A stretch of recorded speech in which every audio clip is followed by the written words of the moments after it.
Hello, my name is Tamsin Peach, and welcome to another episode of History Lab Live, where we bring you conversations about Australian history happening in bookshops, universities and public venues across the country. History has a habit of forgetting women. Women artists who were significant and celebrated in their own time can slip out of view, sometimes for decades. Recovering those lives is something Drusilla Modjeska does in her latest book, A Woman's Eye, Her Art, which traces more than a century of women artists across Europe and beyond. Speaking with Drusilla in this History Lab Live episode is literary biographer and critic Bernadette Brennan, who is currently writing Modjeska's biography. This conversation was recorded live on Gadigal land at Sydney's Gleebooks. We hope you enjoy it. I too would just like to acknowledge we're on unceded, deeply storied Gadigal land and pay my respects to elders past and present and any First Nations people who may be here tonight or who may be listening to this when it's on the podcast. So tonight we have slides, and we have too many slides, and that is fine. We have slides out of order, and that too is fine. Because we're not really into linear order in this world anyway, are we, Drusilla? And what you're going to realise, even if I'm just flipping through these slides, is that we can't come anywhere close to giving you a sense of the breadth and depth of this book. And these are all in the book, as well as so many others, as well as so many artists. So right now you're looking at Somos, the work by Julie Rrap, who is also here tonight in the front row, who is a wondrous person and artist, and whose work here features in the epilogue of A Woman's Eye, Her Art, but also Julie works as a co-narrator, a contemporary echo of a lot of the work that has gone previous. And once you read this book, you will realise the importance of Julie to this conversation, and we will be drawing Julie into this conversation a little bit later. So those of you who know Drusilla's work know that she cannot and will not be constrained by boundaries. Those of you who know Drusilla personally appreciate that her mind weaves connections in surprising and brilliant ways. And I expect nothing less tonight. So basically what I'm saying is buckle up, because I'm not sure where we're going to go, and it will be magnificent, and your imaginations will be broader within 45 minutes, I'm telling you now. So this beautiful, beautiful, fascinating and vital book is a vast, as what I'm saying, historical treatise. It's a work of extraordinary scholarly research, and in my opinion, it's something of a modernist self-portrait, but that would take another whole night to discuss. This week, we've been celebrating 50 years of Gleebooks being functioning and open. It's also 50 years since Drusilla's first published piece, an interview with Dora Russell. Throughout those 50 years, Drusilla has been wrestling and living with questions about how creative women can reconcile the desires and demands of love and work and independence. And it's no different in this book. Because I'm a biographer, with Drusilla's permission, I can tonight add two little bits to this conversation that won't be in other conversations she has. And we're going to start by me quoting them. They're two bits from a 2018 diary. Having been asked why she was still so interested in women as artists, Drusilla wrote, "I didn't have an answer. I always have been. I said the usual things, the movement away from oneself, a different mirror, another view to the same dilemma. What are we? Who was she? Who am I? At what cost? Our art." Now, at the moment, you're looking at a picture painted by Paula Modison-Becker in 1905. When Drusilla visited Bremen in 1999, she was taken by this picture and she bought the print, and it has been sitting by her desk ever since. In that same diary in 2018, she's written, while contemplating this print beside her desk, "Why does it affect me? Because it is hard. Because I am not alone, because I have a lineage. She gives me courage, because she is complicated, a puzzle to herself." So Drusilla, would you like to tell us about Paola and you and the puzzle? Oh, that's a big question to start with, but that is where the book starts, and it does start that year in 2018, when a Google Doodle on the 8th of February appeared, you know, those doodles around the search page on the thing, of her in celebration of her 142nd birthday. And it had cleaned her up, so there were no naked self-portraits, none of the, you know, really radical portraits that she did. And it coincided with various other things that were going on, including one of the political kind of scandals that broke, which you may remember. I do not wish to mention the name of the minister, who it was, when the pregnant staffer gets caught, is on the front of all the pages of the papers when she's pregnant, very obviously pregnant. And Paula's most famous painting is when she painted herself portrait pregnant when she wasn't. And the whole thing suddenly, I'd been wanting to write about her for years, and that week it was bang. I started. You came home and you started. You started writing an essay, and you said to Jane Novak, look, I think I might like to write an essay. And then it quickly spiralled into a much greater project. Do you want to tell us about this painting that we're looking at here? This is an extraordinary painting. It was painted in 1906. And in terms of art history, the naked woman and the artist's self-portrait were two separate categories. I mean, there were some artists who had painted themselves naked, men and so on, but they were, as a kind of general principle, there was the self-portrait, which is working, and the nude, who we look at and is painted. She paints herself, she paints several nude self-portraits at this time, very early, 1906. And this one, she had just left her husband. They were living in Germany, in northern Germany, very conservative. Though he was he was a good man, but a conservative man, didn't really understand what she was on about. She goes to Paris. She paints this one, painting herself pregnant when we know that she was not.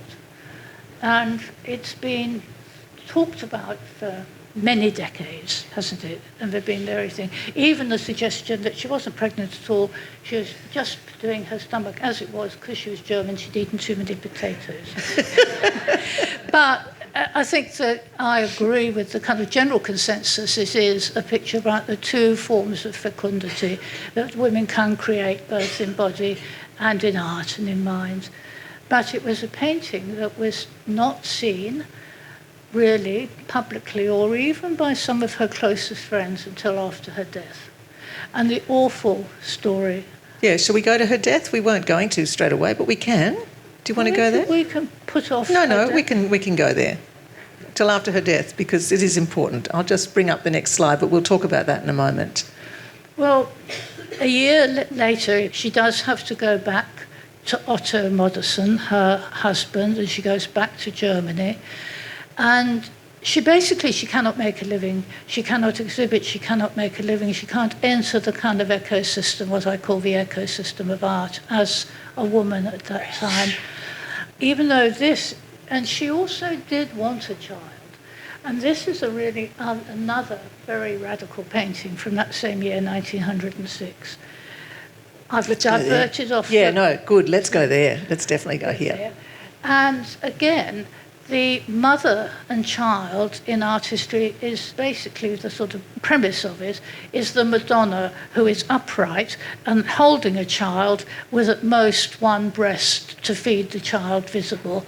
And here she has the mother lying in the position that mothers lie with their child. It was an Italian woman who she hired from the model markets. Such was Paris at that time, that there were model markets where you could hire a model. And that she lay there in the heat of the summer in her studio. And she painted her as she was. And to paint a mother naked was pretty radical. Naked with pubic hair is like seriously radical. So But it's astounding. I mean, she had a whole lot of other paintings as well, and there are a lot in the book, and there are a lot more if you go, if you're ever in Germany, go to Bremen and see her museum. But the terrible, terrible story of Paula, she was the same age as, well, just slightly younger than Matisse and slightly older than Picasso, who were all starting at the same time, taking in many of the same influences, doing different things with them, while they had another 60 years or so to live. The following year, when she went back to Otto, she did become pregnant. The child was born in November of 1907, on the 2nd of November. The physicians, including her brother, who had been trained as a doctor, kept her in bed for 18 days. Even though she was complaining of pains in her legs, on the 20th of November, her brother said she was well enough to get up. She asked for a mirror, plaited her hair, walked into the room where family and friends were present to meet her, and collapsed on the floor and died of a pulmonary embolism. Her last word being? And her last word was Schade, which means pity. A pity. A shame. Now, there's a narrative in this book about a vast array of women artists. Part of the narrative is about their vanishing. They're being present, they're vanishing.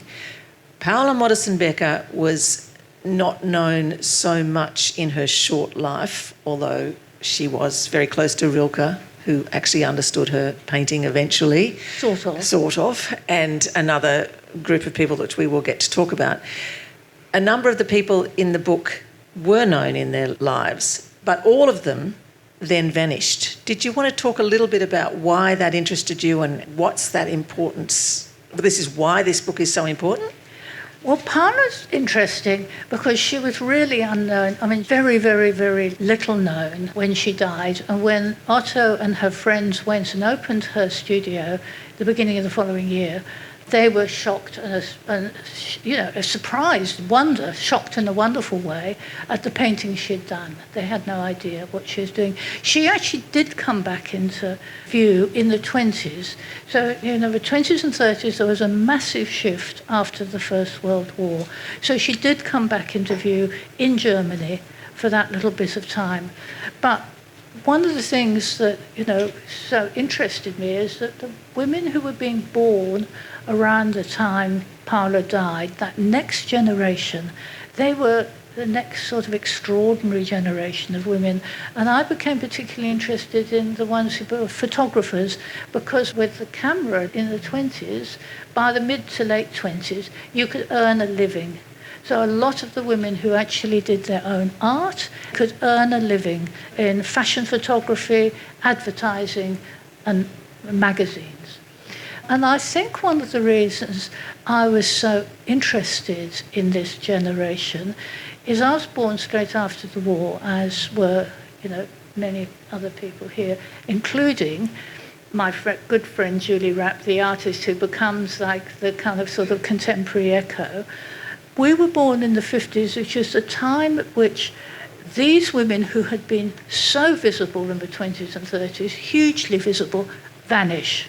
And that very conservative period of the 50s and the early 60s, when we were growing up, when I started at university, when I started thinking about it, I knew about, there were more women writers I knew about, but I knew very, very few women artists. And one of the reasons that Julie has been so important in this book and the conversations we've had all the time, and her, because she's of the same generation as an artist, that when she was starting in the late 70s, early 80s, she too knew none of these women. She'd heard, it wasn't really until into the 80s that you could begin to hear from them. And we couldn't, none of us could, because all their archives got boxed up, hidden away in attics from the end of the war until they started coming out in the, well, some of them started coming out in the 70s, but they didn't start to become kind of public and known until the 80s and sometimes into the 90s. And as Julie says, and here, and I quote her, it was like the future coming round the corner. So I think for many of us who were of that generation born straight after the war, there was this sort of extraordinary thing of having grown up in this incredibly, I mean, in many ways a lot of good things happened. I'm talking about the Allied countries, but it was, in gender terms, very conservative, and many of us had quite unhappy mothers who had been pushed back into home and hearth, all of that, traumatised fathers, all of that. So it's not surprising then suddenly you find there's this huge generation of our grandparents' generation. That's right. And they're all now in vogue. But one of the twists of this story, I was in the National Library and I'm looking up Drusilla's interview with Dora Russell, which was published in Mabel. No, Spare Rib. Sorry, mind blank. Published in Spare Rib in 1975, and there's a copy of it in the National Library. And I'm sitting there, and also in that little journal is spread on Paula Modjeska Becker. And I've sent this to Drusilla and said, "Look at this," and she sends a text back saying, "Goodness, did I know about her then?" So these women were there. They were starting to percolate through and another person who is in this room, who is also this generation, born at the end of the war, is Stephanie Dyrek, who was at that stage publishing at the Women's Press, which in 1979, there she is, published Gillian Perry's book on Paula Modjeska Becker. It was the first one in English. So again, these are coming to light in the 70s, which is that crucial decade. So all of us, again, Stephanie, Julie, who are sitting both here, and me, all born within a few years of each other at that time. In our early youth, when we were changing the whole world, because it's all, had no idea, or we were discovering, and the kind of joy of it was this whole generation had gone before us, which was doing many of the same things, asking many of the same questions. Which we've now realised. We thought we were asking for the first time. That's right, and I think this might be the way of the world. I don't know why I'm laughing. Since you're actually mentioning friends in the room, and I know that there's others here as well, this picture we've got here of Clara Westerhoff Rilke, painted by Paula, this was one of the great friendships that you investigate, and you give Clara herself back her position as an artist. I wonder if you'd like to talk to this painting. Why this painting? And it might lead us into the question of the rose and question of you and Helen Müller and Otto or not, depending on where you want to go with it. Clara Westhoff was the same age as Paula. She met her at art school, and she was another one. The two of them were determined they had to be, to become artists. Clara's father was a bit more supportive and paid for her to go to art school and things.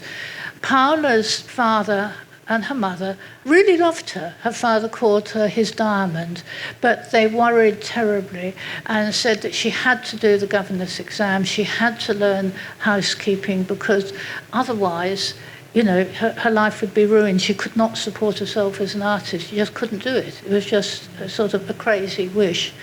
And so these two both wanted a life that had been very different from the lives they'd seen of their mothers. Clara, they both met the poet Rilke at the same time in 1900, when they'd just been for the first time to Paris, and they come back to northern Germany where he's visiting. Anyway, it's a very long, complicated story, so I'll shut it right down. I'll try and do it short, but it is a really interesting story. He kind of fell in love with both of them fell in love with him, and it was very He also had another woman. He also had another woman at the time.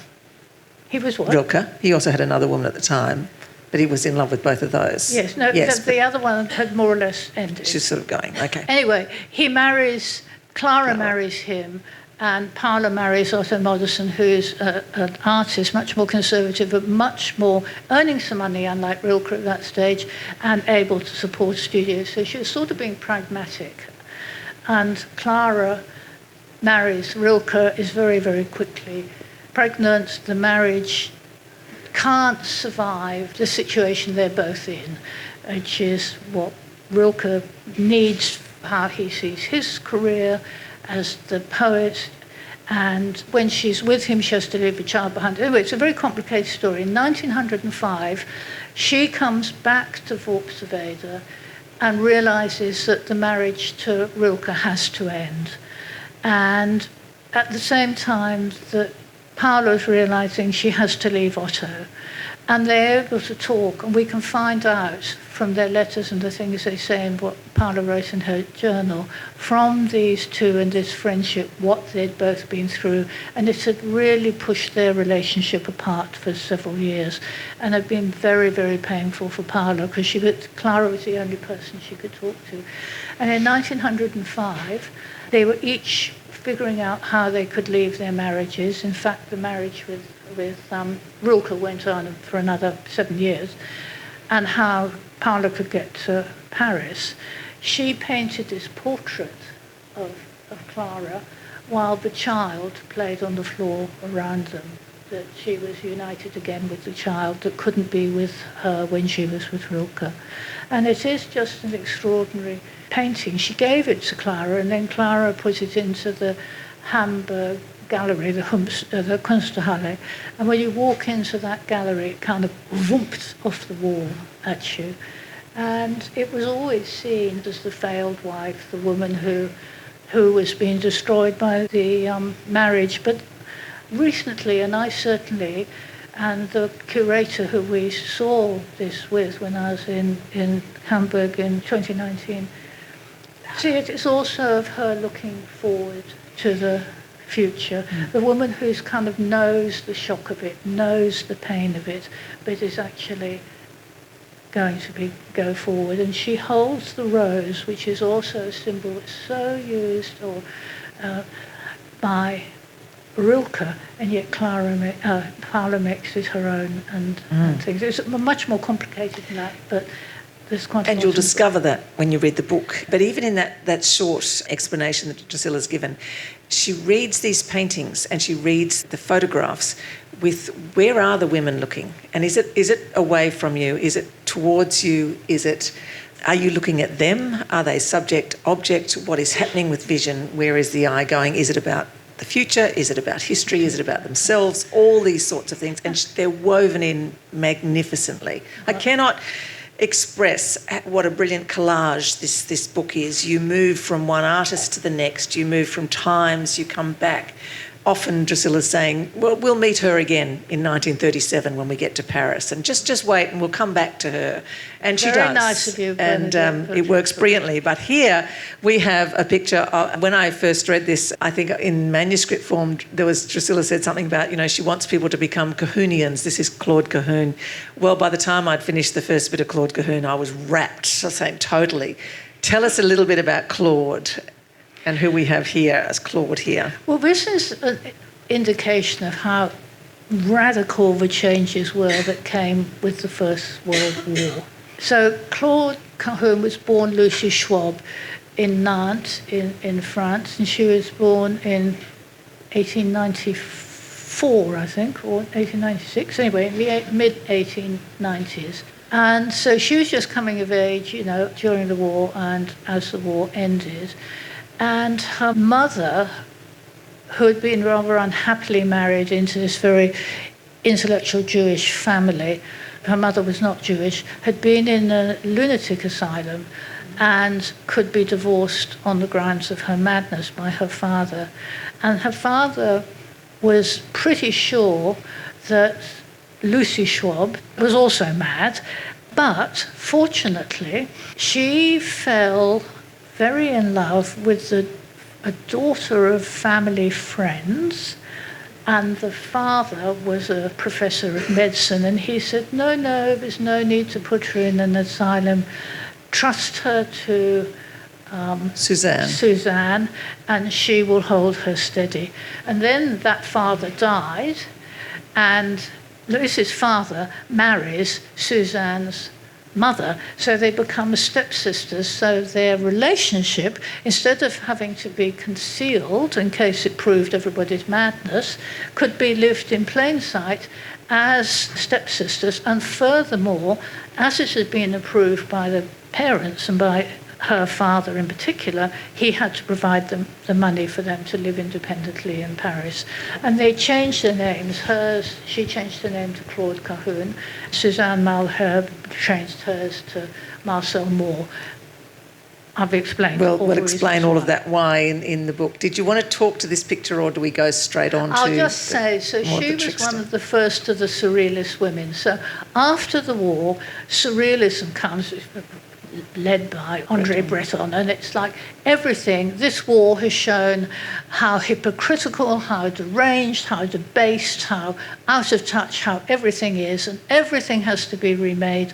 All of art, all of literature, every ism has to go. Realism, symbolism, everything, all has to go, everything. The whole world has to be remade, and we're going to remake it as the Surrealists, through eros, through the muse, through the libidinal force, through free love. And the women are going to be our muses, they're going to be our gateways into the unconscious, and therefore the gateway into a renewed art.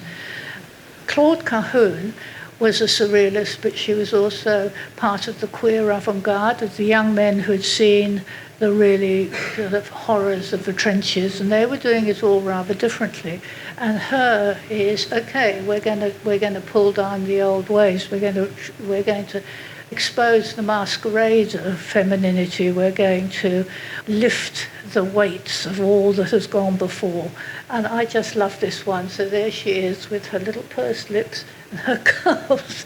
And don't kiss, I'm in training, don't kiss me. And so there she was, the surrealist. And so often photographed by Marcel Moore. And they're always so they're in collaboration. So she thought of herself as a writer, and she was writing a lot during all this time, but she saw herself primarily as a writer, but they did all this extraordinary work in their photography. And she performed gender. She performed her many selves, her double selves, her non-binary self. So yes. It's the 1920s. The I, me, you, I. So what have we got here? These are ones that she makes. She didn't have a studio. Most of the other ones that we'll come to did have a studio. They would send everything out with instructions to a photography lab. And so these were images when she had shorn herself, her hair, her eyebrows, everything. And she'd done them individually. And then a few years later, what year was it? 26, I think. She puts them together. What do you want from me? Again, the two selves. So they're, again, a lot of what all of these women are about, the question, as I see it, is seeing and being seen. So many of them saw so much and were so little seen. They saw the possibilities, they saw so much. And so it was about how we're seen, who is seeing us, and can we look back? And what happens if we look back and we don't just turn our eyes so that they can gaze upon us, but we look back and say, okay, you're looking at me, what is it? And this is one of her most famous ones, one of the ones that was first published, I think in the 80s. You saw it then, didn't you, in that Rosalind Krauss one. And here she's wearing the jester jacket. She would describe herself as a trickster, that she could become another person to expose the kind of realities of what that role was. And there, instead of looking at herself in the mirror, which she might well have been doing, but it's none of our business, so it's not the vanitas of the woman admiring herself, while we can admire her not being looked at. She's caught us in the act. And let's bring in Julie, if that one. Well, this is the point at which Julie very much comes into, and I don't think we have any of her. We don't have any on here. They're in the book. So Julie is also, Claude Cahun was very influenced by Duchamp, and who was, of course, into chess. So, is that the jester jacket, is the Duchamp chessboard jacket. And Julie Rrap's one of her first two major pieces when she was, it's all in the book, and it's a shame we don't have them here because they are absolutely stunning. Playing with Duchamp. So she's playing with Duchamp from another generation forward, but also playing with the question of who is seen and who is not seen. But she plays it with the nude, which is actually more like Lee Miller, who I think we're coming on to. We are coming to that. And the nude which is herself, which is this subject-object female artist, and who is the subject, who's the object, how do you do this without exploiting the I, you, people. me, I am. Yes, which happens all the way through here. And we also didn't mention earlier, one of the other contemporary echoes in this book is Chantal Joffe, who's an English painter, who also is told you can't possibly be an artist if you have a baby. So she was what does she do? The echo for Paula Modersohn Becker. And when she's a bit younger than that, she's probably your sort of age. 25, I think she's older than that.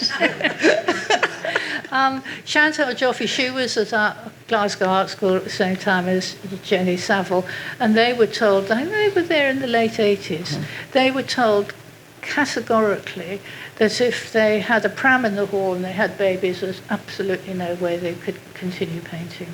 And they both did, and the zeitgeist was changing, and they changed it, and they actually made the mother, the child, the baby, the breast, the naked pregnant woman their subject, and so that's another story. But what Julie's doing is really more with the surrealists, which is why she's a contemporary echo for this next lot after the war, who are playing with the nude, with themselves, the other. So it's, is she being seen, or is the nude seeing? And that becomes one of the big questions. Claude doesn't do it nude, but she certainly does it in terms of seeing and being seen. Whose gaze? Which way? Okay, we're going to move along. We were talking a little bit earlier about surrealism, and surrealism says, right, we're going to throw everything over. And Breton says, okay, well, it's through Eros that we're going to find this newness. And here we have Dora Maar, untitled, with Assia. Speak to us about it. Tell us a little bit about it. Well, Dora Maar was another surrealist photographer in the early 30s, and she, like Lee Miller, who I think we're going to get to. We'll get to Lee. The trouble is with these women, there's so much to say, and they're so interesting, and And it's only a speck of what's in the book, but that's okay. That's why they're going to read the book and find out. Dora Maar is a name you might have heard of because she became, or was seen to have become, Picasso's Weeping Woman. He was very admired, she was very beautiful, she was also rather elusive, always being seen through different kind of lenses. But they all the men were terribly attracted to her and really wanted her, but they were all found her very alarming. And this was a series she made with this model called Assia, who worked for a lot of the photographers, and she was on a plinth, but here, the plinth, you don't really see it, and she's throwing these shadows, and this is one of the ones which I just found most extraordinary. There was a big exhibition of her in 2019 when I was in London, saying more than Picasso's muse. And this one just had so many people standing in front of it. I went several times. I know it's not sort of proper research to say it was one of the ones attracting the most attention, just because I was there 3 times and there was a big, thing around them. But with Julie's help, what do we make of this woman? When you look at her, she's kind of beautiful and gorgeous. And can she even see this monstrous shadow that she's showing? Is it the monstrous feminine that the men were also afraid of? They're very afraid of Claude Cahun. What were they to do? But so I think that this one is about the shadow that we take to be real, Truth and others in Plato's cave. But again, the kind of, the fear. I'm just going to read one quote from page 10. It's in the introduction. And I think everybody will understand why I'm reading this. When you're talking this, Drusilla's written, difficult, willful, stubborn, contrary, preposterous, shameless, demanding, alarming. These are words we encounter again and again in the lives of women as artists, both then and now. I think most of the people in the room will recognise those adjectives to describe this is the problem with women, or as you say in the book, and Picasso said, the complications of a woman being an artist. Oh, no, that was Rilke. Rilke, the complication. It's the whole business of being a poet and having to deal with the sort of daily trivialities of life, say nothing of a child, is bad enough, but it becomes a whole lot worse when it's added into it a complication that the woman is an artist. I've just scrolled past Dora Maar's eyes, and this is a photo here that Dora Maar has taken of Noosh Elouard on the beach, which is just so beautiful. But that's another whole narrative of friendship. I just will say, when you were mentioning, when you've gone and been to the gallery and you've seen the people standing in front of the paintings, there's very much this book, I think, only you could have written this book, obviously, but it's very much a kind of European imagination that you have been raised with in England, in the galleries, in your whole childhood of seeing this art, of thinking about this art, of looking outwards. So much of it's happening, sure, in France, but it's also the war. You've brought together all these artists then and now, but linked them through this enormous history, and the galleries and what you see and the way you've found them is what gives it the real power of what you see in this. Lee Miller, there she is. Go on, it's all yours. Well, I'm going to do her in 2 seconds because we've only got about another 5 or 10 minutes. Yeah, Lee Miller was the same age. Lee Miller and Dora Maar and also Simone de Beauvoir, as it happens, were all born around very close to the time that Paula Modersohn-Becker died. And she'd said at one stage, this sort of notion that a woman is unknowing and that that this is what we are.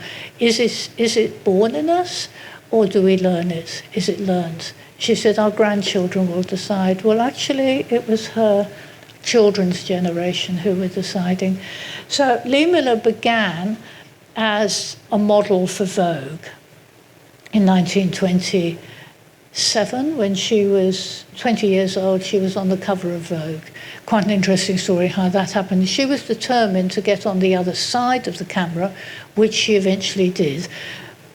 She went to Paris, turned up at the studio of Man Ray and said, I'm your new... Well, anyway. Yeah, he wasn't there. She turned up. He wasn't there. She said, I'm coming on holidays with you, I'm your new student. And the next, she said, I'm your new student. He said, I don't take students. Besides, I'm going down to Biarritz for the summer. And she said, oh, so am I. And the next day, she was in the car beside him. 3 years later, she's still there. She's still there. So we're going to actually go through this.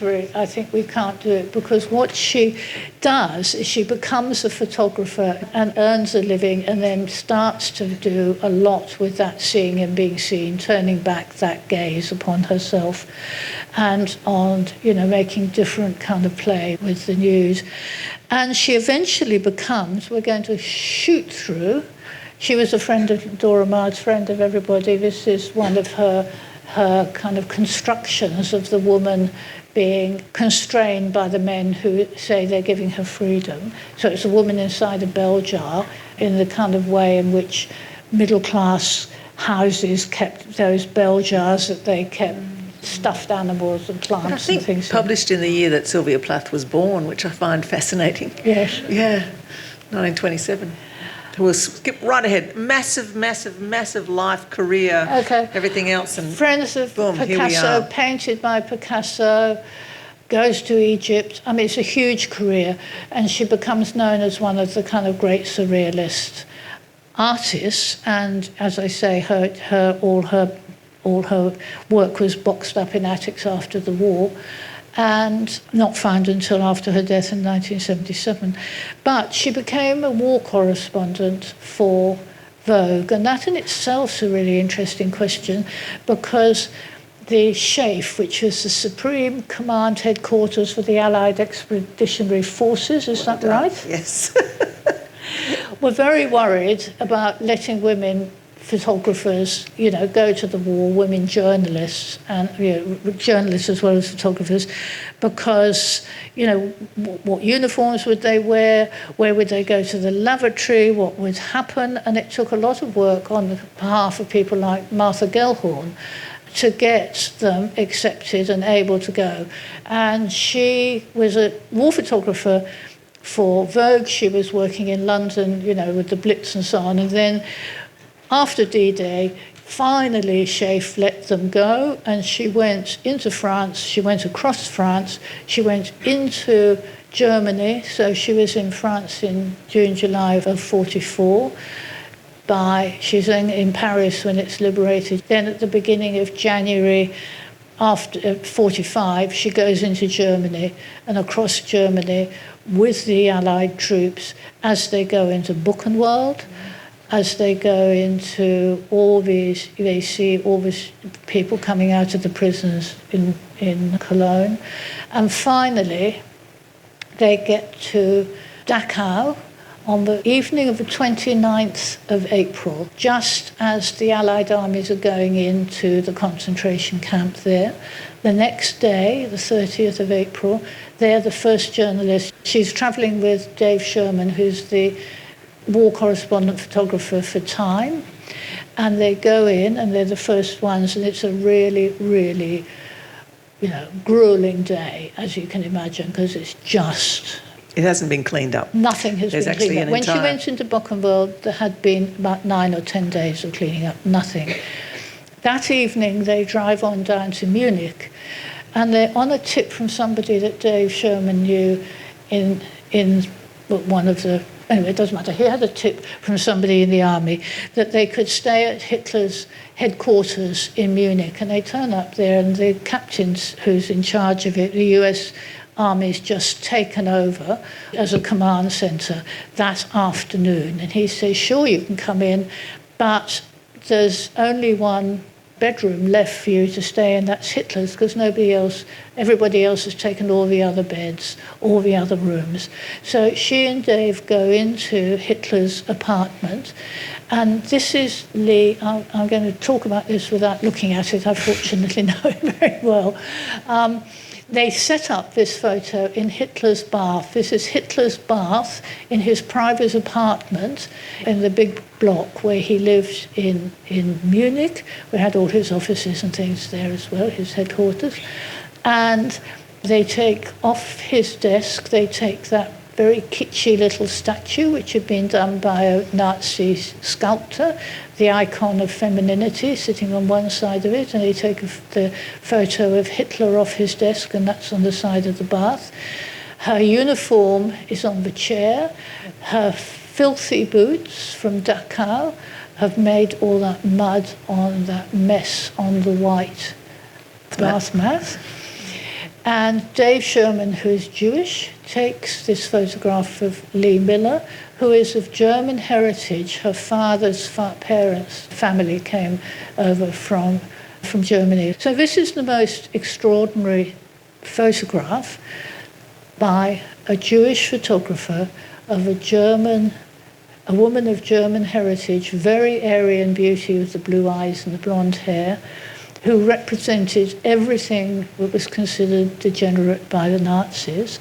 And it wasn't until the following evening, at midnight on the 31st, that anybody found out that on the afternoon of the 30th, Hitler and Eva Braun had killed themselves in Berlin. It was not announced until the following evening. And so it is an extraordinary bit of synchronicity. It is, but we've got to give time for questions, and we need to go back to Somos. We need to go back to Somos. You can click back to Somos. I can click. In give them all one more look. Letter to Audrey Withers, who was the editor of Vogue in London, she said that it was that day, being in Hitler's apartments, and the next day, and talking to the staff there and looking at how very, very ordinary it was, and how using his bathroom, using his toilet, it was for the first time that he stopped being this kind of monster kind of fantasy. And she talked also about how at Dachau she had fallen over and there was grit all over and sort of gravel all over the floor, and she had cut her knee. And she said, it took a lot for me to be able to find it in myself to stand up and go on that afternoon. And I knew how many people there were who had been held in that camp, who had fallen over, and they had to find it again to get up and to carry on, or they were dead. And on that note, we're actually just going to go back now to the beginning of our slides. I know there's questions, but this is too important. And Julie, would you like to come up? I'll give you my microphone. as I said at the beginning, there's no way we could have given you any kind of coherent sense, really, of the scale of this book. But this particular piece, Drusilla chooses to use for her epilogue.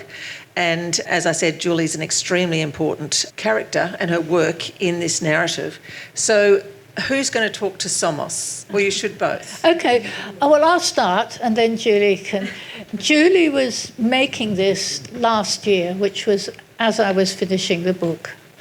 And we were having this conversation. I sometimes say it's an argument, but I think it was a conversation. I kept saying to you, and Julie, I might say, she was having to go and hold these poses and get covered in wax. Is that right?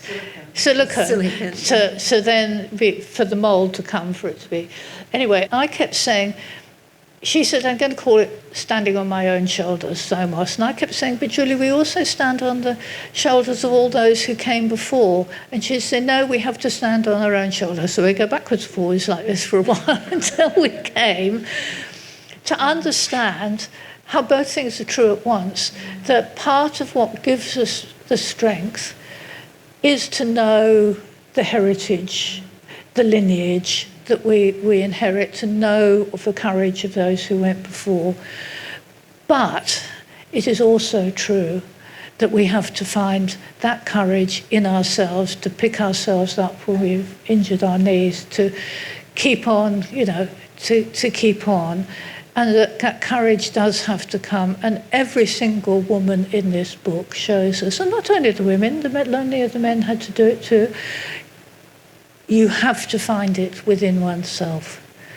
And the other thing, of course, and I might hand over to Julie now, is, of course, the one shoulder that nobody, even the completely brilliant Julie Rrap, can ever stand on are her own, in a literal sense, which then, of course, shows us the power of art, because it can do what we cannot in life actually do sometimes. Julie, would you like to?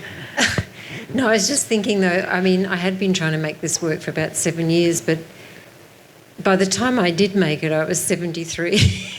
And so it's even more unbelievable to stand on your own shoulders when you're that old.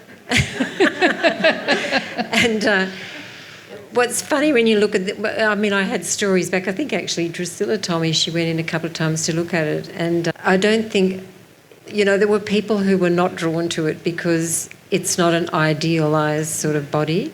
And so it was as much about, because it's cast from me directly, all the bumps and bits and whatever, it's as much about that as well.